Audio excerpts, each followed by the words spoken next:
Hey there, welcome into the College Basketball Bracket Science YouTube channel and podcast network.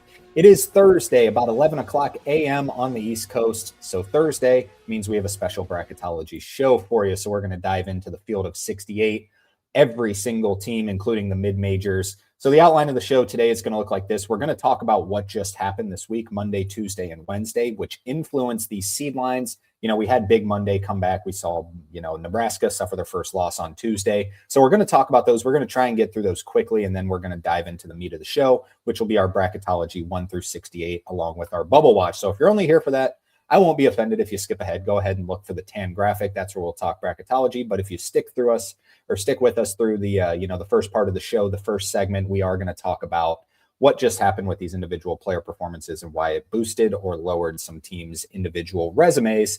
And then to finish off the show, we are going to talk about the weekend preview because we have a really good game on Friday night between two rivals. Saturday is absolutely stacked. We're even actually going to talk about Thursday because we have some good mid-major games. We're going to start talking more and more about mid-majors because I'm going to tell you right now, and we'll talk about it when we get into our Bracketology, we're going to see some 12/5 upsets this year. I really believe that we're going to see that. And maybe, we always seem to see one, but it's kind of been slowing down the past couple of years. Maybe NIL, maybe just more talent coming to these power conferences.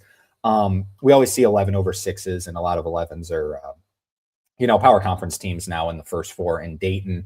But I think we're going to see a lot of 12/5 seats. We're going to start talking about some mid-majors, why I might think that, some outlooks on teams. And then we do have some good games on Sunday as well, which we will talk about to close out the show. So before diving into it, just be sure to hit that like button and subscribe to the show. Turn on the post notifications so you stay up to date on the college basketball season.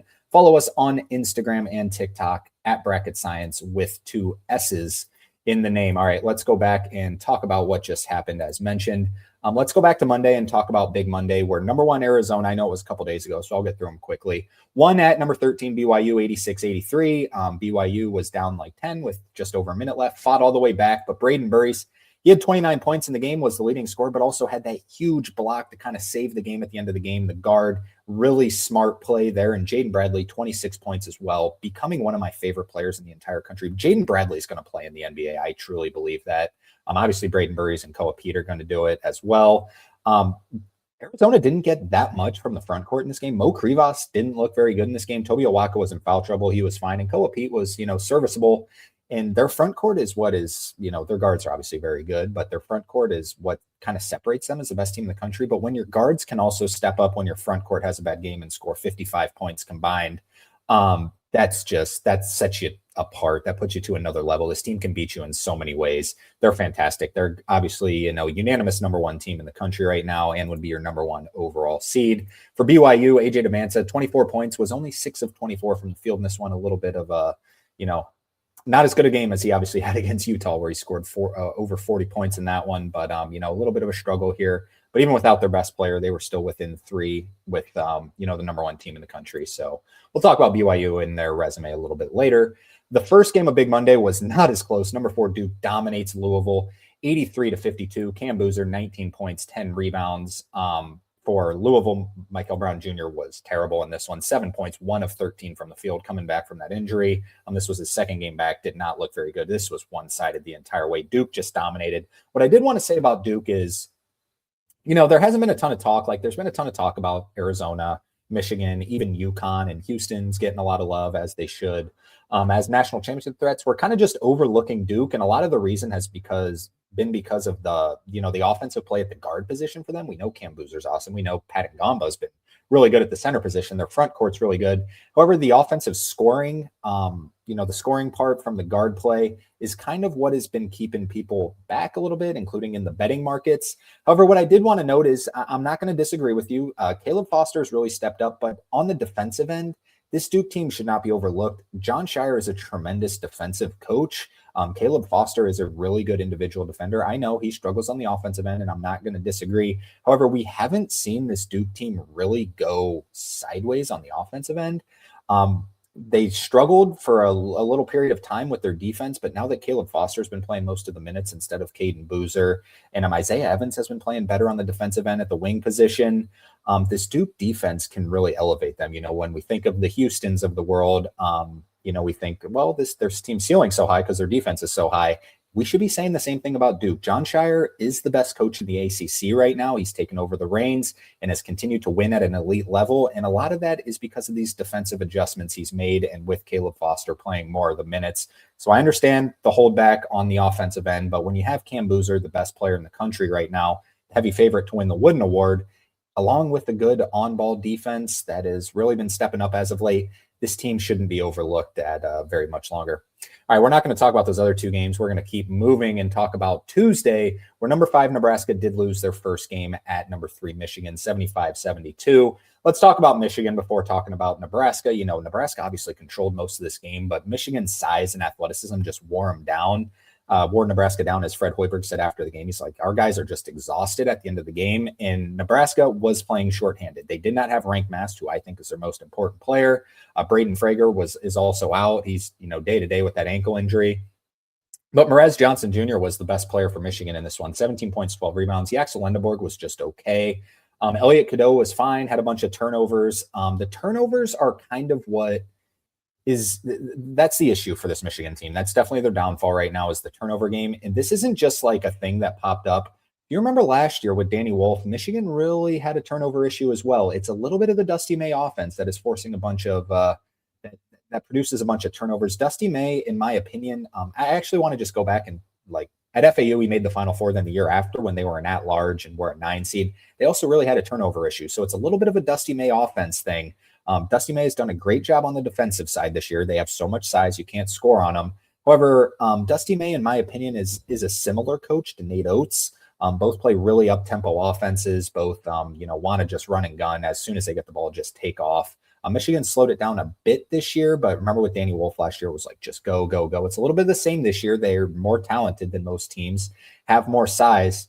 But in my opinion, Nate Oates has really figured out how to run and gun without having a very high turnover rate. And Dusty May hasn't quite found that out yet. Now, I would argue on the other end, I think Dusty May might be a little bit of a better roster constructor than Nate Oates is. With this roster he's put together, just seems to fit really well. But with the offensive system, they're going to have to cut back on these turnovers. They figured it out last year. Towards the end of the year, it was still a little bit of a lingering issue, but they did, obviously win the Big Ten tournament championship and become a 5 seed, make the Sweet 16. So we'll see. We'll see if Michigan can really get that cleaned up. For Nebraska, every podcast you're going to listen to is going to say, I think I learned more about Nebraska in this loss than I saw in their first 20 wins. Yeah, this Nebraska team's been really good all season long. They've just been overlooked because their name's Nebraska. I fall into that category as well. You're just not used to seeing it. They looked really, really good in this game. Price Sanford, Peyton's brother. Price Sanford and Jamarcus Lawrence both had 20 points apiece. They were much better in the first half than the second half. But like I said, this Michigan team just really wore them down. Like I said, playing without Rank Mast. He is your offensive guy. The offense runs through him. He's really good, and you didn't have him. You didn't have your true point guard. I guess, Sam Hoiberg was playing, but still, without two important pieces, and you hung with them, really, really said a lot about Nebraska. Nebraska did not move an inch in our bracketology. They were the first 2 seed. Last week, they are still your first 2 seed right now. So no harm there. They did end up covering. So thank you to Nebraska for that. Maybe the more surprising result of the evening, Indiana beat Purdue, number 12 Purdue, 72-67. Let's talk about Indiana first because they needed it. They needed it badly. So the predictives really like Indiana. They're 31st at KenPom, 24th at Torvik. However, they didn't have any good wins. This was their first quad 1 win. And in fact, it was a quad 1A win. So they desperately needed this game. They're now up to 45th in strength of record and 48th in wins above bubble. So to me, this boosted them into the NCAA tournament field. I actually have them as the last team in. We'll talk about them a little bit more in bracketology.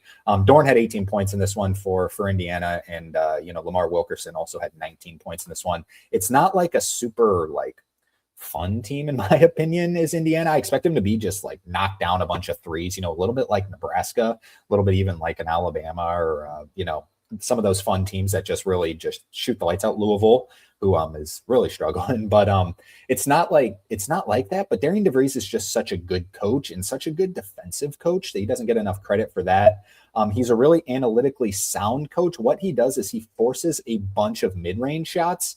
And this is going to lead into the Purdue conversation because Purdue takes a bunch of mid-range shots. And that's not a very analytically high shot because, Obviously, you want to take three-pointers for analytics base or get to the rim, so you have better percentages to, obviously make those shots. The mid-range shots are technically not your highest percentage shots and points per possession, stuff like that. I won't bore you with all that talk, but Purdue does take a lot of those with Braden Smith, obviously a very good mid-range player, and Trey Kaufman-Renn, who is, a really good floater player, makes his living in the paint, gets a lot of shots. And Trey Kaufman-Renn did play really well in this game, but Purdue still lost. This was a perfect matchup for Purdue, taking a bunch of mid-ranges against this Indiana team, coming off 2 losses against your rival. You were preseason number 1.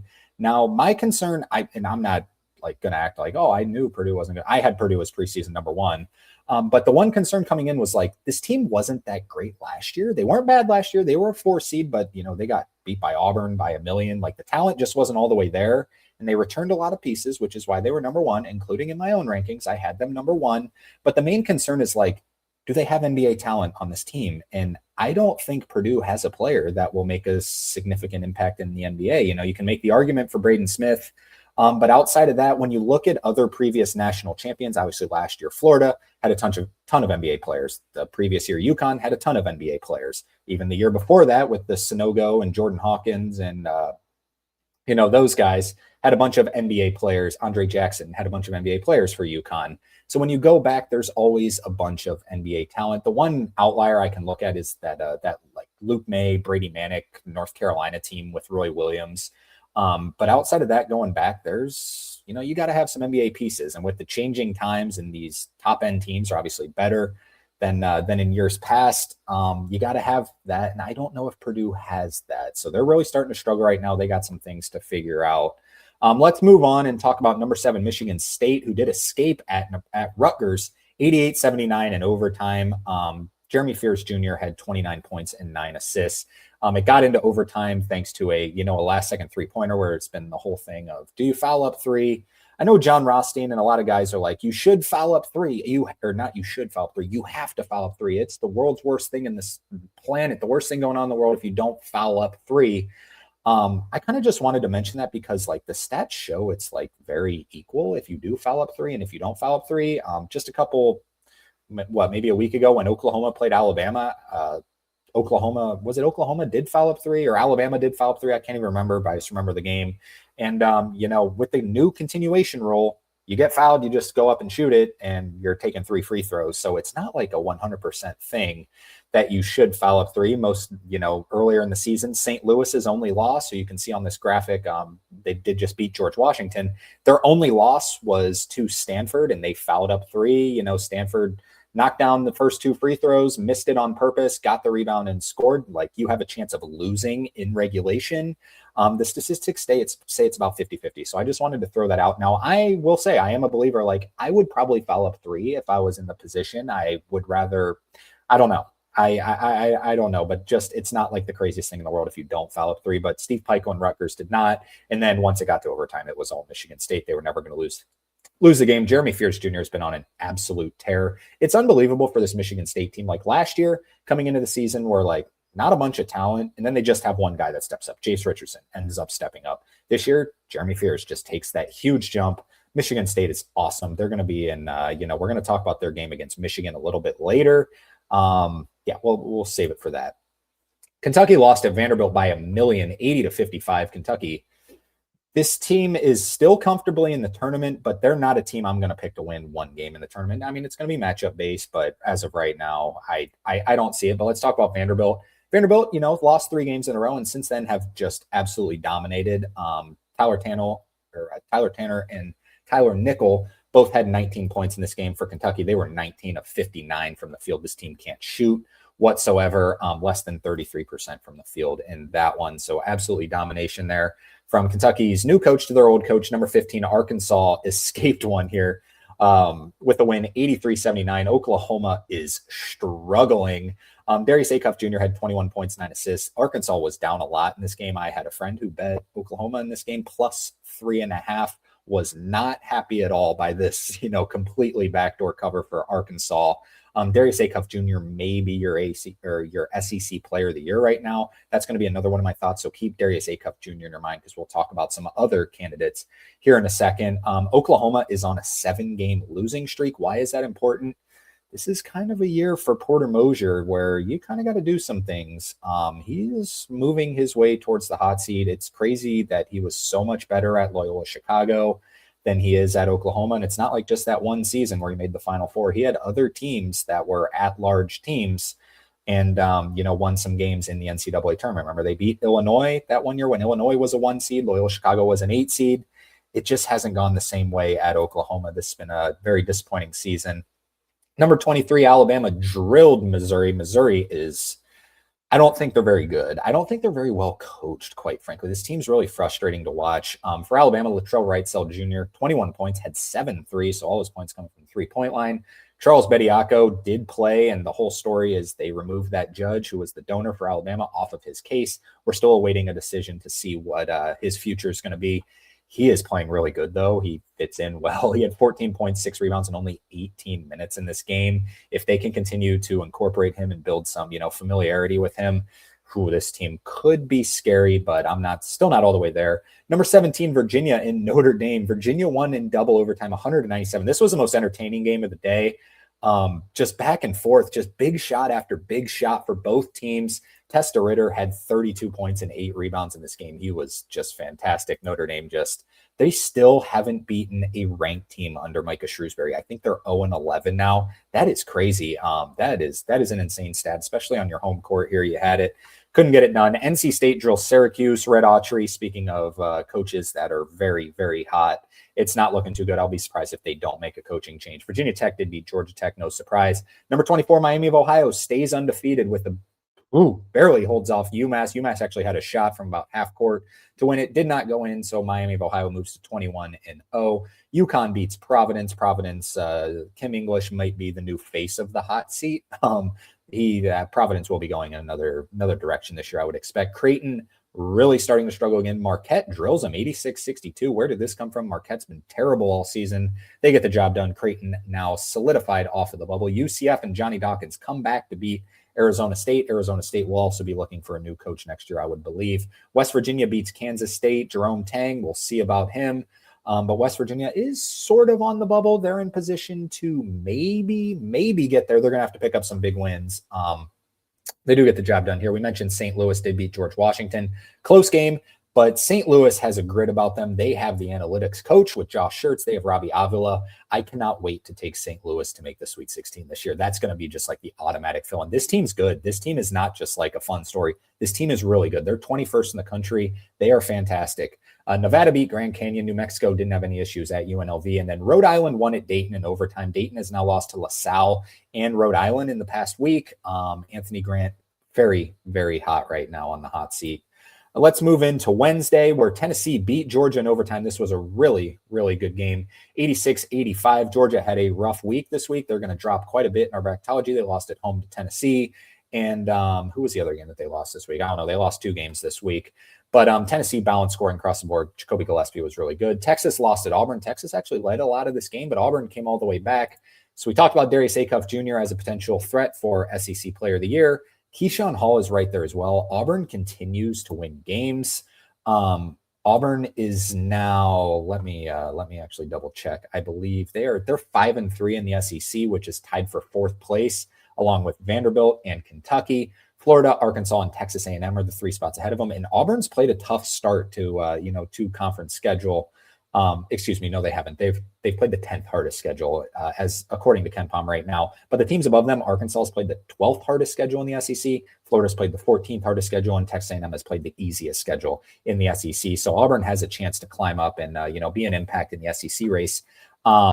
Keyshawn Hall, obviously fantastic. Kevin Overton was also really good in this game. But let's talk about Stephen Pearl and he's done a good job. He's lived up to the expectation. This isn't like the best roster ever. Like, they lost a ton from last year's team, and they're still really good. So credit to Stephen Pearl. They're looking like a tournament team. They'll be a little higher than you might think in our bracketology. Iowa escaped USC 73-72, really entertaining game back and forth. USC is starting to figure some things out. Iowa kind of needed this win for their strength of record, wins above bubble resume. Number 10, Houston won at TCU 79-70. Houston Flemings was incredibly disappointing compared to his last game.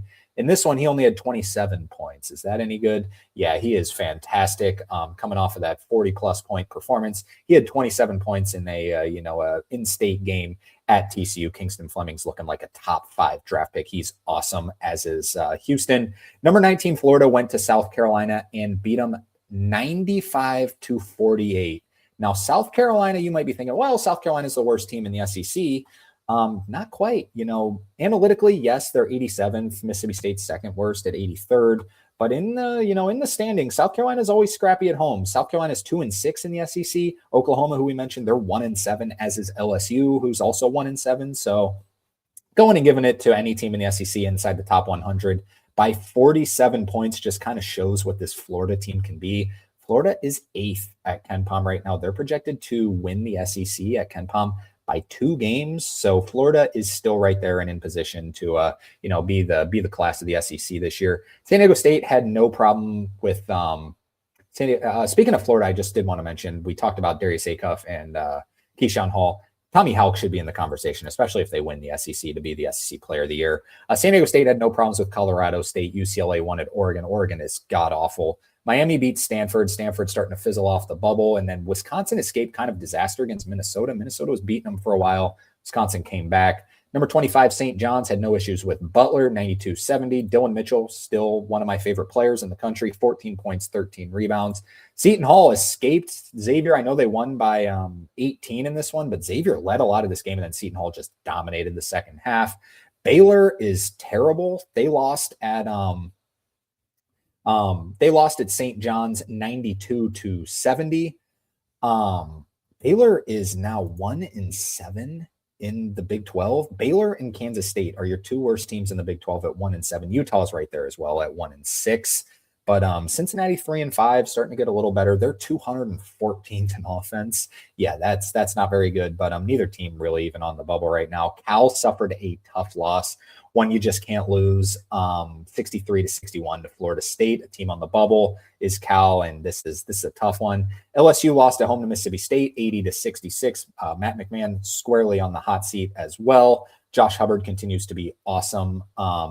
He is, if he was on a better team, he'd probably be the favorite for SEC Player of the Year. Like you said, when you got so many pieces or so many players in the SEC that can win it, Darius Acuff Jr., Tommy Houck, Keyshawn Hall, and you also got to include like LeBaron Philon and even Tyler Tanner, who are both awesome. So they're all right there. That's probably your first team all SEC right now. And then I think you got to put Josh Hubbard second team just because the team hasn't been very good. But LSU suffers a bad loss there. Santa Clara, they're right there. They're first 4 out right now. We'll talk about them here in a second. They won at home to San Francisco. They're 9-1 in the WCC. Them and St. Mary's are right behind Gonzaga.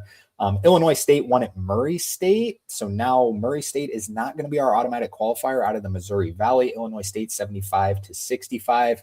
Oakland won at Purdue Fort Wayne. This is the battle of the second place teams in the Horizon, just behind Wright State. Oakland won 74-65. And then DePaul was blazing hot, but they lost a game at Georgetown 70-61. Maybe Georgetown winning that game against Providence might boost them a little bit in the right direction. Not any chance they get towards the bubble, but we'll see. Alrighty, let's talk about the remaining undefeated teams just briefly, real quick. So it's Arizona and Miami. After Nebraska lost that game, it's Arizona and Miami as your 2 undefeated teams, both 21-0, the number 1 team in the country, and Miami number 24 in the AP poll. So up next for Arizona, they have got a gauntlet. Like I said on our last show, if there's a time to bet Houston to win the Big 12, it's right now, because Arizona goes at Arizona State. That might seem like nothing because they've been not good. It is a rivalry game, and it's always closer than you might think in this one. Then you get Oklahoma State, which you should beat at Arizona, and then it starts February 9th at Kansas, at Allen Fieldhouse. That's going to be a tough one. February 14th versus Texas Tech. Texas Tech looks like a bona fide Final Four threat. February 18th, the rebound game that just happened. This game will be at Arizona, taking on BYU, and then you go February 21st at Houston. Like I said, that might be the game that defines the Big 12 race. So you get 4 top 14 teams as of now as for their next 6 games for Miami of Ohio. They take on Northern Illinois on the 31st. They should win that game, which is on Saturday. And then it gets a little bit dicey here. February 3rd and February 7th, you go at Buffalo and at Marshall. Both teams a little bit scrappy. Miami is about a 5-point favorite on the road in both of those, so be careful with that one. So I would expect Arizona to win against Arizona State and Oklahoma State. I expect Miami to beat Northern Illinois. And then it's Buffalo and Marshall. If they don't win both of those games, Arizona might be your last undefeated team. But I do believe if Miami of Ohio gets through those 2 games, they should beat Ohio at Miami. And then they go at UMass, who just gave them trouble. But I think they'll be a little bit more paying attention in that one, especially if they're undefeated in that game. And then versus Bowling Green. Bowling Green is good, but it'll be at Miami of Ohio. So we'll see if they actually have a realistic chance of, making an undefeated season in the regular season. Here's my hot take on Miami. I think they're going to be an at-large team. I do think they're going to be an at-large team. I don't think they're going to win the MAC tournament. I think it's going to be a 2-bid MAC. Maybe I'm just kind of rooting for it. Miami of Ohio, I think if they can say they lose 1 game all season, or maybe even 2 games, I think that would be enough to probably get them in with their strength of record, at least get them to Dayton probably. I think Akron's got a good chance to win the MAC tournament, just because Akron and Miami only played once, and this game was played at Miami. Akron lost by 3, but Akron is heavily favored in the predictives. I believe Akron is like 53rd at KenPom. Miami's like 90th. So there's a pretty big gap there, but Miami just continues to win and continues to win. All right, next up, we are going to talk bracketology. We've made it all the way here. I went a little longer with that than I wanted to, but had a few takes on some teams. So we're going to take a quick break here, and then we are going to talk bracketology, and then we'll preview the upcoming weekend ahead. We'll be right back. Nearly impossible to find affordable golf instruction. Well, not any longer. Introducing virtual swing reviews by PGA certified Brandon Jadich Golf Instruction. Just send a video of your swing to receive feedback to fix your swing in minutes. You don't need a $100 hour-long lesson when the instructor knows how to correct your habits after just 1 swing. Follow Brandon Jadich Golf Instruction on Instagram with the link below in the description, and send a message saying swing review for just a $10 swing review, or comment under this YouTube video saying swing review. 2026 is a year of saving money and improvement. So start now with this limited time offer to grow your golf game. All righty. Here is the official Bracketology seed list as of right now on January 29th. So I am going to kind of hover back and forth between that graphic and this graphic. This is the team sheet, which is on barttorvik.com, which shows, their resume metrics, strength of record, wins against bubble, KPI, and then your predictive metrics, which is KenPom, Torvik, BPI. It averages them both out, and then you do have your quadrant records as well. So I'll kind of hover back and forth when I do want to, just go highlight 2 individual teams and why I might have them ahead of others. So your 1 seeds right now, it's going to be Arizona and Duke as your top 2 seeds. I have Michigan as your 3rd number 1 seed. I actually jumped Michigan over UConn just because Michigan's predictive metrics and their resume metrics.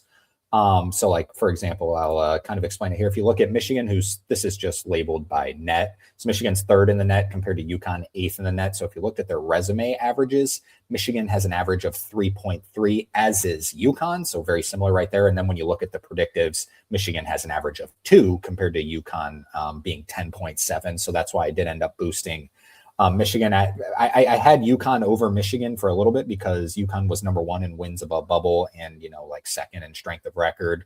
But now that Michigan is kind of caught up, I think the predictives are just too good. Would have Michigan as your 3rd number 1 seed, with UConn being your 4th number 1 seed. Like I said, with Nebraska, didn't move them at all. They're still right there. They're 12-1 inside the first 2 quadrants, which is good for 3rd best in the country. The predictives still aren't quite all the way there. 11th at KenPom, 10th at Torvik, but still right there. Illinois is up to a 2 seed right now. They're 7th in wins above bubble, 10th in strength of record, 4th at KenPom, 6th at Torvik. They have 4 quad 1A wins, which is good for tied for 3rd in the entire country. 6 quad 1 wins, which is also tied for 3rd in the entire country. Yeah, they're really good. They're really good. The predictives really like them. They're the number 1 offense in the country, according to KenPom. They're still right there. And then I have Houston as your next number 2 seed. Like I said, I do think Houston is a very good bet to win the Big 12 right now, just because of the schedule that Arizona has to come up, and Arizona has to go to Houston here in a little bit. But Houston is, with that win at at TCU. That was a quad one win. I actually boosted them up from the last 3 seed. It actually jumped them over Michigan State and Iowa State. Iowa State as your next 2 seed with Michigan State as a 3 seed. Michigan State, you have a prime opportunity to get back to a 2 seed. They've just been kind of cruising along, but when you look at Iowa State and Michigan State's resume, you can find Iowa State at number 7 here and Michigan State at number 10. So actually it leans towards Michigan State for the resume metrics. They're 7th in strength of record compared to Iowa State's 8th. However, also in wins above bubble, Michigan State is 6th compared to Iowa State 12th, Iowa State 11th in KPI, Michigan State 9th. So you might be saying, well, why is Iowa State a little bit better? I just lean towards the predictives. All the predictives lean Iowa State 6-12 in BPI, 5-7 in KenPom, 11-12 in Torvik. So that all leads towards Iowa State, and all the resume leads towards Michigan State. So then it's like, what do you do from there? Then that's kind of how I go about it. Then I look towards the quad boxes and seeing what it's like. They're both 5-2 inside quad 1, 5-0 inside. Iowa State's actually 6-0 inside quad 2, while Michigan State's 5-0. But then when you look at quad 1A, Iowa State is 2-1. So this is your top half of quad 1 games compared to Michigan State being 0-2. They don't have a quad 1A game. So that's kind of what separated it from me. It's really close. Anyone wants to put Michigan State as the 2 seed and Iowa State as the 3 seed, I wouldn't be, opposed to it because of those strength of record and wins above bubble metrics. But with the predictives being better and just a better quad 1A with everything else being similar inside the quadrants is why I went Iowa State. But it's, it's very close. You could look either way. Purdue is your next number 3 seed. I knew I was going to get some comments about this. They still have a good resume, which is, I know they haven't looked good. And like I said, I don't know if they're a national championship threat, which might be a hot take to say, but they're still 9th in wins above bubble. They're 13th in strength of record, 6th in KPI, and then 9th across the board in predictives. They're 6-4 inside quad 1 with 0 losses outside of quad 1. They still have a really good resume. Gonzaga right behind them, just going to kind of fluctuate. Like I said, every show, they don't play a tough schedule being in the WCC. They do get St. Mary's this week, which we will preview. But outside of that, they're gonna rise when the teams above them lose a lot, and they're going to drop when the teams below them win. So they're right there. And then Texas Tech is your next number 3 seed. They look scary. The predictives really don't like Texas Tech, which is strange for a Grant McCaslin team. They're actually 18th at KenPom, 17th at Torvik. They're 4-4 inside quad 1. In fact, 3 wins inside quad 1A. That's one of the better ones in the country that you'll find. 11th in strength of record and 11th in wins above bubble. 4 seeds. Vanderbilt as your next 4 seed. Like we said, I know they lost 3 in a row. And it's like Vanderbilt's a fraud. They still have a really good resume. They're still right there. They're 12th in strength of record, 7th in KPI, 10th in wins above bubble, 7th at Torvik, 12th at KenPom. They're very good inside the quadrants as well. No, not all quad 1 games are created equal, but I do have them as your highest rated SEC team right now. They just haven't lost any games where it's like, you can't lose that game. Like you lost at Texas, that's fine. You lost to Florida, that's fine. I don't think Vanderbilt and Florida's resumes are close enough for Florida to jump them because of the head-to-head. I'll talk about a little bit of head-to-head here in a little bit, but I do have Vanderbilt as your first 4 seed. BYU is your next 4 seed, and Kansas falling right behind them. They have a matchup this weekend, which we'll preview, so I'll save my thoughts for them. And then Florida, really good in the predictive metrics, like we mentioned, 5th at Torvik, 8th at KenPom. Strength of record and wins above bubble are only 19th in the country, but they're starting to climb up there, and they look like a team that I think Florida's going to win the SEC, whether it's by 1 game, 2 games, 3 games, and I think they're going to be like a 2 or 3 seed, quite frankly. Virginia as your first number 5 seed. They escaped that game against Notre Dame, but they're still really good. They actually lost a quad 1A game. It turned to just quad 1. So lost a little bit of metrics there, but they did lose that game to North Carolina, but they're still in good shape. Alabama is your next number 5 seed. They've lost quite a few games, but they've also won a ton of games as well. So there is your next 5 seed. Arkansas still kind of just hanging on right there. I'm waiting to see on Arkansas because I'm kind of waiting for them to take the next steps. This team can be awesome. They have all the talent in the world, just haven't quite done it yet. Tennessee, I have no idea what to think about. I have them as a 5 seed right now. I actually had North Carolina as a 5 seed until Tennessee beat Georgia yesterday, which ended up boosting Tennessee because they had a really good week this week. But I don't know what to think about this Tennessee team. They're kind of all over the place. I've said before, I don't think this is it's obviously not as good as the past couple of years teams because those teams were awesome. But I don't know. I can't figure out this team. North Carolina is your first 6 seed with St. John's right behind them. It's very close. I'll even mark it at Arkansas from Arkansas to St. John's. It's very close. Arkansas just keeps winning games while St. John's and North Carolina have lost some games that they shouldn't. St. John's still right there. Clemson is kind of, hasn't played a very tough schedule in the ACC yet. They still only have one loss in the ACC, but still there is a 6 seed. And then Auburn jumps all the way up to a 6 seed. They are winning games and they are beating teams that, like I say on every show, if you're a head coach and you're not scheduling, like if you're a power conference coach that's going to be an elite team, and you're not scheduling like Stephen Pearl does, like Nate Oates does, like Bill Self does for all these teams, like they've all suffered a bunch of losses. It hasn't hurt them very much because they're very tough strength of schedule. The non-conference strength of schedule does go on the team sheet that the selection committee will look at. Auburn's is very tough. I know they didn't have the best record, but they're winning games in the SEC. That tough non-conference schedule isn't going to hurt them, and it's also making their team better for the SEC play. Louisville as your first 7 seed. The predictives took a little bit of a hit with that bad loss to Duke, but do still have them as a 7 seed. St. Louis as a 7 seed. Like I said, I can't wait to write them in to the Sweet 16. SMU right there, just kind of hanging on. Not really hanging on. They're in good position. They're just right there, just doing what they should as a 7 seed. And then UCF is good. They're really good. Like they're in really good shape right now. They have really good resume-based metrics. They're 22nd in wins above bubble, 24th in strength of record, 18th in KPI. The predictives don't like them as much, but they have 0 losses outside of quad 1. They've been really good this season. Villanova is your first 8 seed. This feels low, but I couldn't get them above, St. Louis, SMU, or UCF. 8 seed seems kind of low. They played a weak non-conference schedule. Iowa with that big win against USC still keeps them as an 8 seed. These 8 seeds and 9 seeds kind of feel a little bit like, what's the word? A little just like yucky this year, I guess would be the word. Like, I don't know if I see any of these teams like really making deep runs, maybe NC State when we get there, even Georgia, we'll talk about them. But this just kind of feels like this is going to be a really tough year to pick 8 seeds versus 9 seeds and maybe even 7 seeds versus 10 seeds. However, I do like the 7 seeds this year. We're just so top heavy this year in college basketball. So got Iowa as an 8 seed. Like if you get Iowa versus St. Mary's, who are you picking in that game? I have no clue. That would be a tough one. Kentucky as your next number 8 seed. They're still in fine shape, but better be careful. Texas A&M. So if you see the asterisk next to their name, they're actually the automatic qualifier right now out of the SEC. Like we said, they have played the easiest schedule in the SEC right now. I will be very shocked if this team is your automatic qualifier. So it's weird to see an SEC team as an 8 seed as your automatic qualifier, but shout out to Bucky McMillan. He's done a fantastic job. Georgia is down at a 9 seed. Georgia will actually play Texas A&M here on Saturday. We will preview that game. But Georgia, the weak non-conference schedule is starting to hurt them.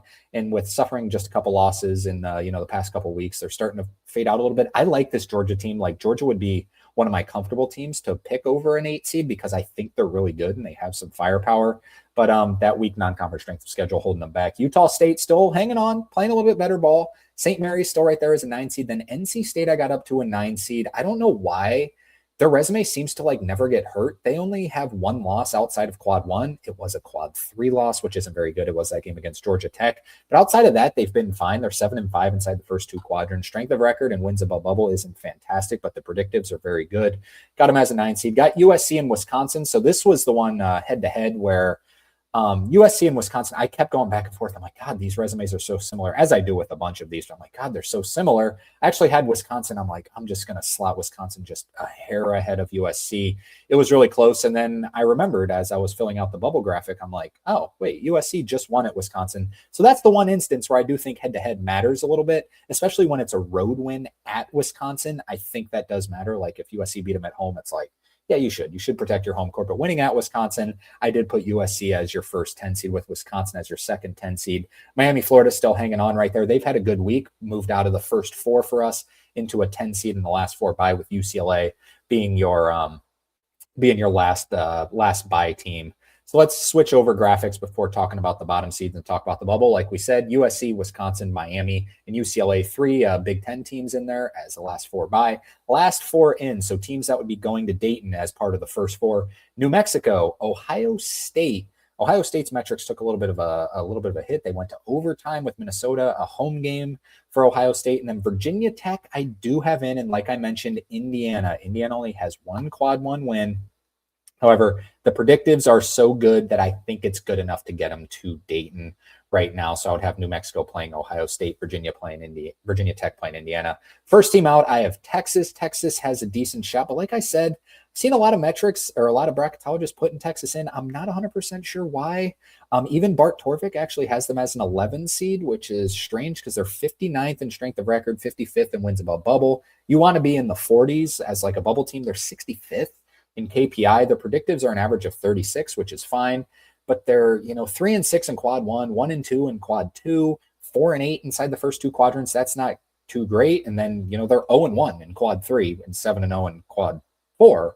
So it's like doesn't look quite like a tournament resume to me. However, they do have wins over tournament teams, which does matter. They have 2 quad 1A wins. So that does matter, which is kind of what's boosting them to the first team out for me, because their metrics might be a little bit worse than Santa Clara's. But with those big wins, I do have them as a first 4 out. Santa Clara is your next team out still right there. I have Seton Hall on the outside looking in. They've really been struggling as of late. Their resume has taken a hit, and that's what was carrying them. The predictives were never quite all the way there. Got them out.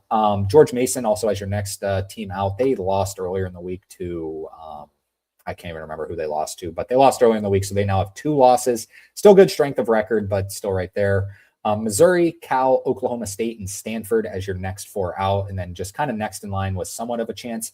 TCU, VCU, West Virginia, Butler. Like I said, these teams like West Virginia, say West Virginia, I know they just had a game with Arizona, but I'll just use it as an example. If they were to win at Arizona, they still would be in position, but they didn't get that job done, but these teams do still have chances. So let's go back. So we talked about, New Mexico, Ohio State, Virginia Tech, Indiana, Miami of Ohio, like we talked about as your, I would have them in the field right now, even if they don't win the MAC. Like I said, I think Akron's going to win the MAC, and Miami of Ohio going to be an at-large team with Akron being the automatic qualifier. That's my prediction for the MAC. But I think they're they're 90th at Ken Palm, so it's probably not good enough to get them anywhere past Dayton if they don't as a first 4 team. I think their strength of record is so good that you got to get them in, but you got to prove yourself with these predictives, prove you can beat the best teams. So I would have them as an 11 seed, and then San Diego State as your automatic qualifier out of the Mountain West. I do have them above Virginia Tech and Indiana. So say, for example, Grand Canyon wins the Mountain West. I would have San Diego State still in the tournament playing Virginia Tech, which would bump Indiana out. But obviously things are changing all over the place. We'll see where that lands. So let's talk about some of these mid-major teams in the 12 seeds. Like I said, I like the 12 seeds this year, and I think the 5 seeds are vulnerable this year. Maybe not. The 6 seeds to me feel vulnerable, but the 5 seeds, we're so top heavy. The top 4 seeds are all so good. Florida has a 4 seed. That's scary. That's a team that can win a national championship. 5 seeds are also good, but I don't know, just something about these 12 seeds. I think we're going to get at least 1 or 2. Tulsa out of the American, they have climbed to the top of the American standings. They're the heavy favorite in the predictives. Belmont out of the Missouri Valley. This is my favorite mid-major team. Sorry, Miami of Ohio. Sorry, Tulsa. I love this Belmont team. I think if Belmont gets a good matchup, please give me Belmont versus Clemson round 1. Sorry, Brad Brownell and Clemson to just catch a stray. I would take Belmont in a heartbeat. I think this Belmont team's good. Yale, always scary. They've got a prolific offense this season. Then Liberty, very experienced in Conference USA. Liberty, they've got some shooters on that team, and they've got a coach with a lot of experience. 13 seeds. Even these 13 seeds are pretty good this year. Stephen F. Austin is your favorite out of the Southland. McNeese is in second place in the conference. Stephen F. Austin looking like a 2-headed race. High Point out of the Big South. They got a lot of hype early in the season. Hawaii out of the Big West, going to be Hawaii or UC Irvine. They actually play maybe this weekend, maybe next weekend. Troy out of the Sun Belt. Could be Arkansas State. Could be, there's a couple options there. UNC Wilmington out of the CAA as your first 14 seed, with North Dakota State out of the Summit League. North Dakota State can really score the ball. Watch out for North Dakota State. UT Arlington is actually your pick in I can't even remember what conference UT Arlington is in, because I've never had them in this bracketology before. Who did they replace? I can't even remember, but got UT Arlington. I could look it up, but I would have to go through all these conferences. Are they in the Sun Belt? What are they in? No, Troy's in the Sun Belt. What am I talking about? I can't even remember what conference UT Arlington is in. That's amateur hour. But Moving on, ETSU out of the Southern Conference. They're your favorite right now. Lipscomb out of the ASUN. You got Portland State out of the Big Sky. Portland State and Montana State play later this week. We'll preview that game because we're going to give some mid-major love. Wright State out of the Horizon. Like we said, we talked about Oakland and Purdue Fort Wayne. They're also right there. Then UT Martin out of the Ohio Valley. Give me some UT Martin action right there. Then we got Navy out of the Patriot League as your first 16 seed with Merrimack. Coming up next, LIU taking on Vermont. That would be a fun 16 versus 16 matchup, Vermont and LIU. And then you got Bethune-Cookman and Maryland Eastern Shore as your next 16 seed playing game. We are going to have some more, Bracketology podcasts where we talk more about the mid-majors. Today, I want to talk more about the power conferences because that's a lot of what just happened. And actually, last week we did our mid-major one, or maybe that was 2 weeks ago. But so if you're more interested in that, be sure to go back and check that one out where we dove a little bit deeper into the regular season conference races. All right, so that is the full seed list. This will be posted on our Instagram and TikTok in just a couple hours. So go check those out if you want a little bit of an in-depth, a little bit of a deeper look at it. All right, let's now move on and talk about the games to watch this upcoming week. So we are recording this on Thursday, like we said. There are some good mid-major games tonight that we want to talk about. So this is where I'm going to dive into a little bit more of it. But 7 o'clock on the CBS Sports Network, Liberty, like we talked about, favorite in the Conference USA, goes to Middle Tennessee State. Middle Tennessee State is no slouch whatsoever.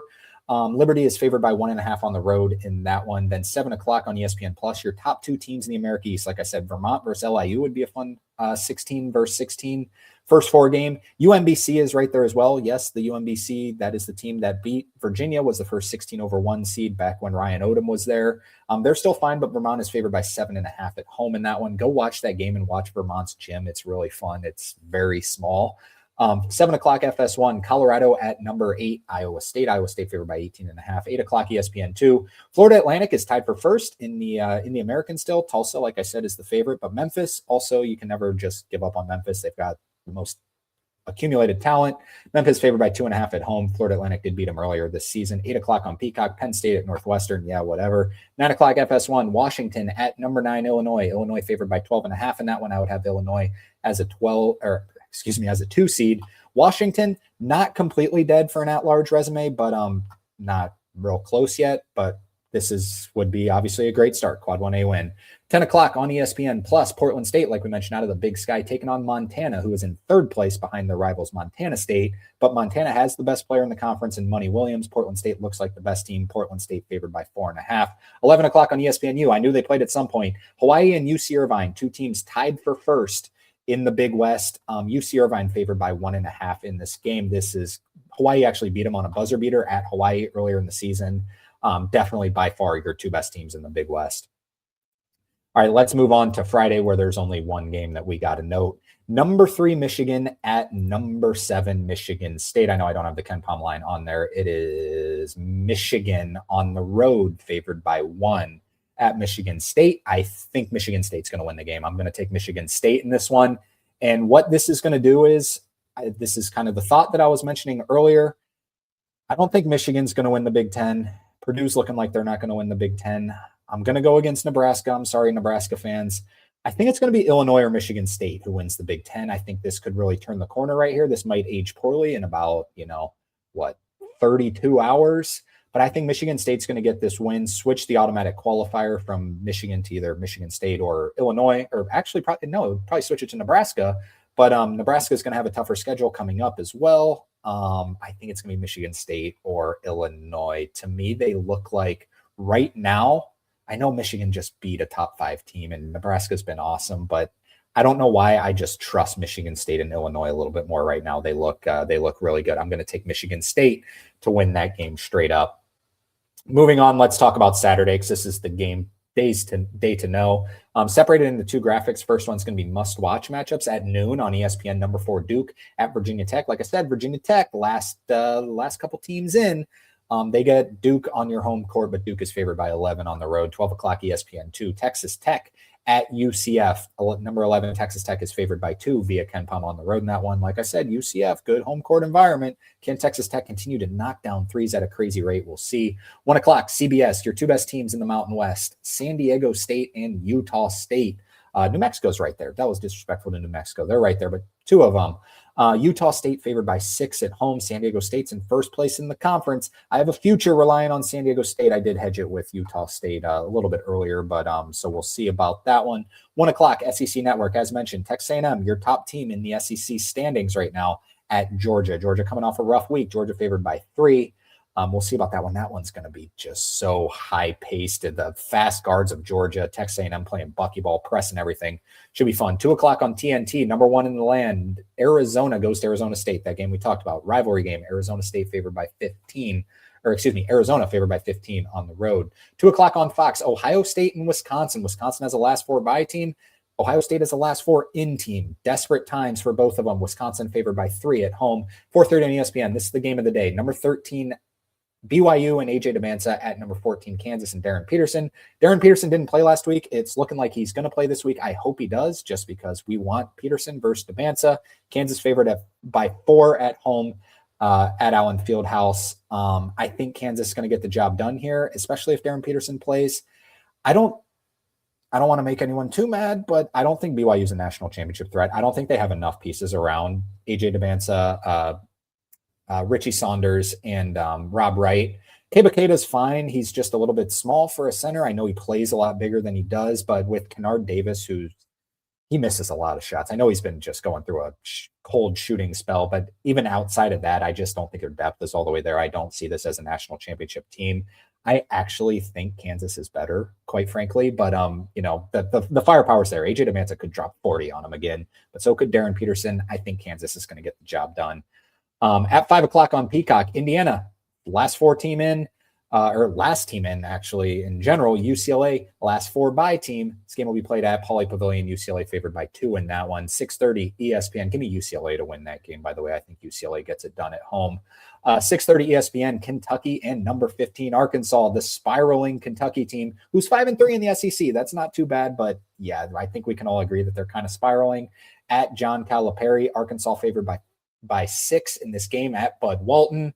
I already know how this game's going to go. I'll tell you how this game's going to go. Arkansas, I think, is going to kill them. I think Arkansas, you never know, because Kentucky might be incredibly motivated, especially after last year and how, the media has just been on Kentucky. We'll see. Maybe it's close to start, but I think it's going to get away from them at some point. I'm going to predict an Otega-Owe ejection in this game. Coming off of the loss last season and with going and playing all the emotions in this game, Otega-Owe has already been in a few scuffles this season. He seems really frustrated. You saw the video against Vanderbilt where someone passed it into him from out of bounds and he just stepped out. It was a whole crazy thing. Go research it on your own. But I think Arkansas is going to run away with this game, and the frustrating emotions is going to get Otega-Owe and someone for Kentucky, maybe not Otega-Owe. He's just the face of the team, in a fight and ejection. I think we're going to see some ejections in this game. 8:30 on ESPN, Auburn and Tennessee, 2 teams that were, both teams were ranked number 1 at one point last season. Both teams unranked at this point, though. Tennessee favored by 6 at home, but Auburn's looked really good. And then, as mentioned, number 6 Gonzaga hosts St. Mary's at 10:30 on ESPN. So we'll go through the under the radar games a little bit quicker here. 12 o'clock on Fox, Cincinnati, who won a game against Baylor, but is at number 10 Houston. Houston favored by 15. 2 o'clock ESPN, SMU and number 20 Louisville. Can Louisville get off the slump? Louisville favored by 7. 2 o'clock Red River rivalry, ESPN2, Texas at Oklahoma. Oklahoma, 7 losses in a row. Texas, first team out. Texas favored by 1 on the road. 3:45 CW, NC State at Wake Forest. NC State favored by 3.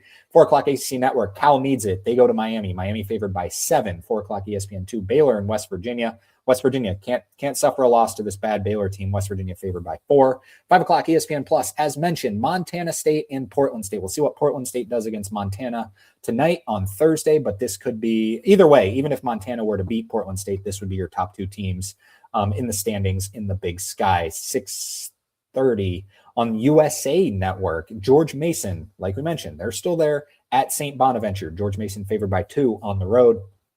8 o'clock on the CBS Sports Network. This was going to be a must-watch game until Murray State lost to Illinois State at home. I was so excited to put this in the must-watch game too. But they traveled to Belmont. Belmont is favored by 6. These are your top 2 teams in the Missouri Valley. But if Murray State would have won that game, they'd have been tied for first, and both really fun. But I love this Belmont team. Belmont favored by 6. 8 o'clock on Fox, number 2 UConn goes to Creighton, where they've notoriously struggled, but Creighton looks really bad. UConn has just squeaked by a couple games, though. They're favored by 6 on the road, and then 8:30 on the SEC Network. Number 18, Vanderbilt at Ole Miss. Now, we're not done yet. Just one more, only 2 more games. This is on Sunday. We get Alabama, number 23 in the country, at number 19, Florida. We saw what Florida can do. Can Charles Bediako? He's going to have to play big minutes against this, huge Florida team. Florida is actually favored by 7 at home. That's at 1 o'clock on ABC. And then on Sunday at 4 o'clock on FS1, I just made a bold take. I said Illinois or Michigan State's going to win the Big Ten. We'll see. This could backfire. Illinois at Nebraska. Nebraska is favored by 2 at home in that game. We'll see if Nebraska can get off it. Remember, Nebraska did win at Illinois earlier in the season. Nebraska will have the home court advantage at Pinnacle Bank. However, Nebraska is, it's always hard to beat a team twice in the season. So we'll see if Illinois can rebound off of that game. And Illinois is playing a lot better right now. Keaton Wagler, just must-watch TV. But Illinois will still be without Kylan Boswell in this game. Alrighty, that's going to do it for the show today. Thanks to everyone for tuning in. It was a longer one. I knew it was going to be a long one. These bracketology ones are always kind of long, so I got to start cutting back on talking about the games that just happened. But it does really influence the seed lines and the bracketology. But before heading out of here, if you like the stats behind the college basketball bracketology landscape, be sure to hit that like button and subscribe to the show. Turn on those post notifications. We are going to start doing some live shows. I know I've been saying that for a while. My schedule's kind of been all over the place. And follow us on Instagram, most specifically at Bracket Science with 2 S's. We're going to be back. I'm actually going to record tomorrow night. I'll probably record before the Michigan State game, so we won't know the result. But I am just going to start on Saturday mornings.